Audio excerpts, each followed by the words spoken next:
En el año 2000, Catherine Knight acabó con la vida de su marido, le despellejó, cogió su cabeza e hizo un estofado con ella, para preparar un plato que daría posteriormente a comer a los hijos de su marido. Pero esta historia tiene más entresijos de lo que parece, nunca mejor dicho. Bienvenidos al oscuro corazón de Arkham. Muchísimas gracias por el apoyo que está recibiendo el canal, tanto en YouTube como en iVoox. De verdad, muchísimas gracias, pero por favor, suscribiros, que el 90% de las personas que escuchan o ven estos casos no están suscritas. Es gratis, de verdad. Os traigo vídeo nuevo todas las semanas, así que por favor, suscribiros y activar la campanita para recibir las notificaciones de cuando subo vídeo. Abajo tenéis mis redes sociales por si queréis seguirme en alguna de ellas. Acordaros de darle un like y dejarme un comentario aquí abajito. Y sin más, comencemos con el caso.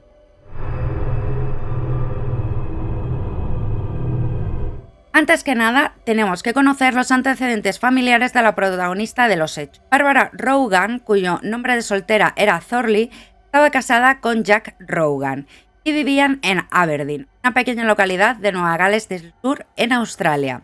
Juntos tenían 4 hijos, y aunque a vista de todos era un matrimonio perfecto, la realidad era muy distinta. Barbara le era infiel con Kenneth Charles Knight, amigo y compañero de trabajo de su marido en el matadero local. Esto era un pueblo muy pequeño, con lo cual esto era un completo escándalo. Al ser un pueblo tan pequeño, pronto se enteraron de la infidelidad de Bárbara, que para la época esto, como os he dicho antes, era un escándalo, y acabó yéndose a vivir con Kenneth a Moore, un pueblecito que está muy cerquita de Aberdeen. Ninguno de sus hijos se fue con la nueva pareja. Bárbara tuvo 4 hijos más con Kenneth, incluyendo a Catherine Knight. Kenneth era un hombre alcohólico y violento que abusaba de Bárbara incluso hasta 10 veces al día.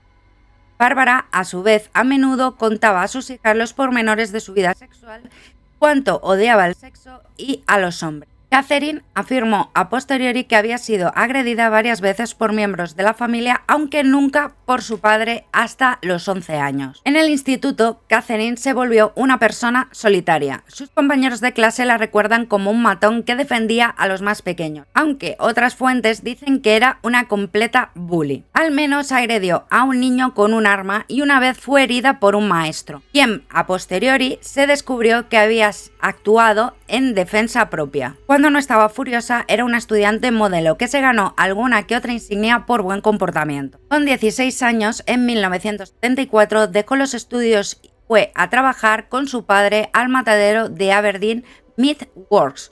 Según ella, era el trabajo de sus sueños. Cathy era alta, pelirroja y con gafas. No era muy inteligente, pero no le costó aprender rápidamente el negocio del matadero.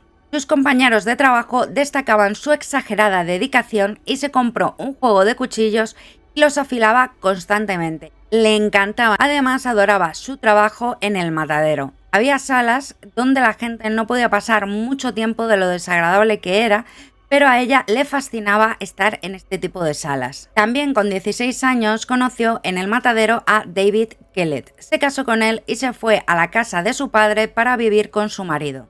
Cathy tenía muy mal carácter y era muy impredecible. Era tal el humor de Cathy que su propia madre intentó advertir sobre esto a Kellett. Le dijo que si contrariaba demasiado a su hija era posible que le acabase matando. En los primeros años de matrimonio todo fue bien. Cathy era la mujer y madre perfecta. Tuvieron 2 hijos a finales de los años 70. Pero después del parto llegaron los problemas a la casa. Kellett afirmó que Cathy se pasaba horas afilando el cuchillo que utilizaba en el matadero y que incluso dormía con él en la cama. Una vez, cuando Kellett volvió de una partida de dardos con amigos, recibió un ataque de Cathy. Le propinó un golpe en la cabeza con una plancha y después le quemó toda su ropa. Finalmente, este matrimonio no salió bien y se acabarían divorciando.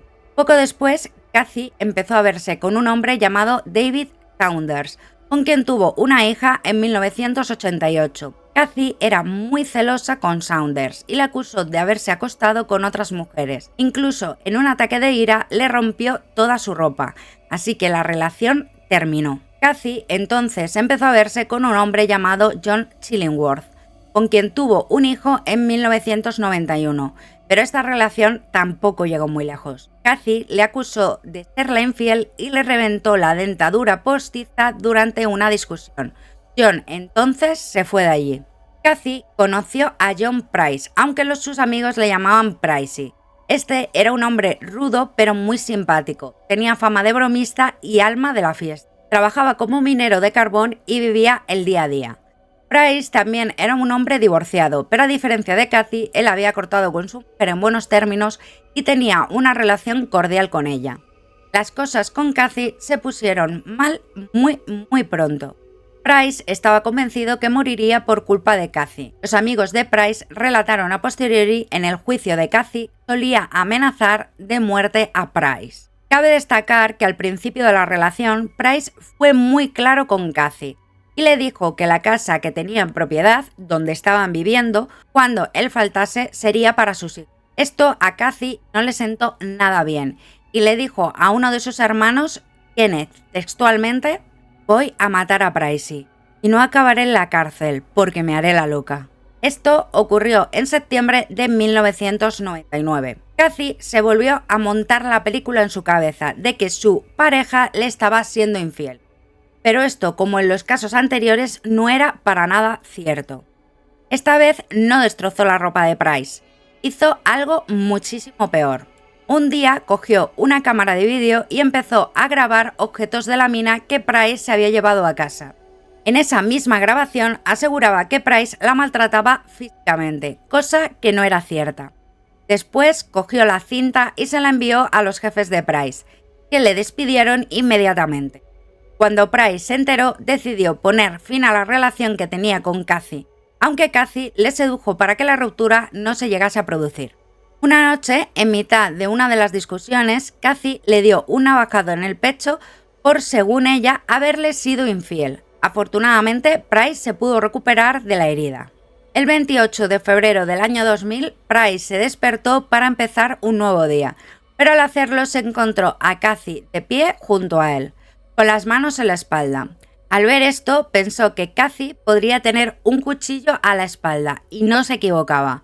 Price huyó rápidamente hacia la puerta y Kathy no lo pudo alcanzar. Al día siguiente fue directo al juzgado para obtener una orden de alejamiento para conseguir que Kathy se fuera de su casa. Cuando el juez le preguntó que por qué quería la orden de alejamiento, John Price le dijo que esto solo era un capítulo más de su historia con Kathy, que ya la había apuñalado con anterioridad y que incluso le había amenazado con cortarle el miembro viril. Kathy estaba ciega de odio. Lo que no quería que pasara, que era que Price la abandonara, estaba pasando de verdad. Así que decidió acabar con su vida de una de las formas más horribles que se recuerdan en Australia. La misma tarde que Price había ido al juzgado, el 29 de febrero, Kathy pasó un rato con sus nietos, jugando con ellos. Estuvo también grabándose mientras hacía esto, y al final de la grabación, Kathy dice a cámara textualmente: quiero a todos mis descendientes y espero volverlos a ver pronto. Después de cenar, se dirigió a casa de Price con el primer objetivo de volver a seducirlo y retomar la relación. Su objetivo de no volver no se cumplió, así que, llena de ira, empezó a ejecutar su plan. Aunque no habían vuelto, sí que habían tenido relaciones. Justo después de esto, Kathy atacó a Price en la habitación cuando éste estaba dormido. Este intentó escapar, pero esta vez no lo consiguió. Lo primero que hizo Price fue intentar ir a la puerta de entrada, pero Kathy consiguió acuchillarle varias veces por la espalda. También intentó encender la luz, ya que se encontraron manchas de sangre en el interruptor. Price, a pesar de las puñaladas, consiguió llegar a la puerta principal. En este punto no se sabe si consiguió salir a la calle o bien Catherine lo arrastró otra vez dentro o bien se desmayó junto a la puerta.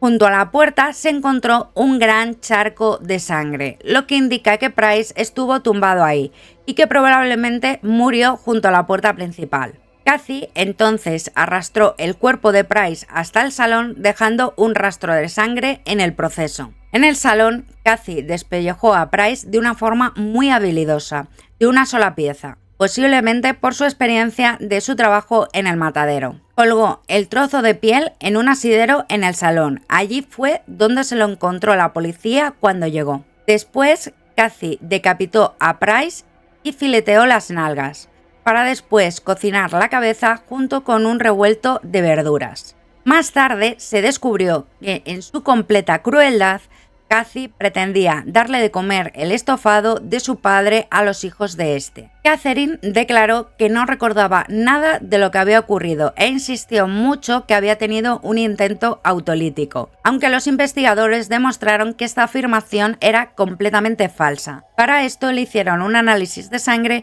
y vieron que no tenía suficientes sustancias en sangre para que este hecho se produjera. Se demostró que Catherine Knight, a pesar de sus intentos de aludir a amnesia, había cometido un asesinato a sangre fría y fue la primera mujer de Australia en ser condenada a cadena perpetua sin posibilidad de libertad condicional. Cumple su pena en el Centro Correccional de Mujeres de Silverwater. En prisión ha asumido un papel de líder entre las prisioneras, aunque no tiene antecedentes de violencia en prisión. Es increíble lo de esta mujer, Catherine. Vemos que claramente sigue un patrón. O sea, muchas veces oímos hablar del patrón del hombre maltratador que va maltratando a cada una de las parejas que va teniendo. Y este caso lo he querido traer ya no solo por lo interesante que es que incluso llegase a cocinar la cabeza de su marido, sino para que veáis que una mujer también puede ser una maltratadora en serie. Aparte que esta mujer luego cometió un crimen, un asesinato.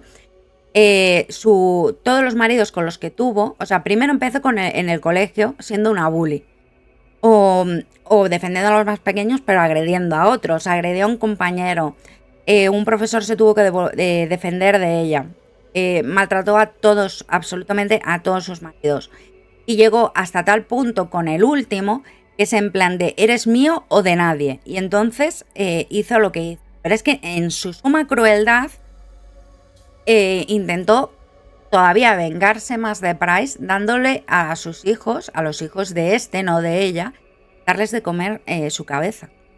La verdad es que la mente criminal es fascinante y una de las cosas por las que me gusta estudiar criminología, de aprender de este tipo de casos, es porque nunca paro de sorprenderme.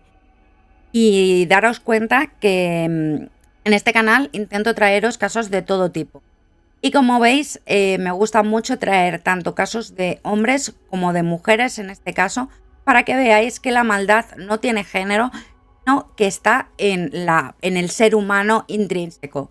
Como dice la famosa frase, Homo homini lupus est, el hombre es lobo para el hombre. Si te ha parecido interesante este caso, no te vayas, te recomiendo este otro, el de H.H. Holmes, conocido como el primer asesino en serie de América. Y recuerda, mantente siempre vigilante.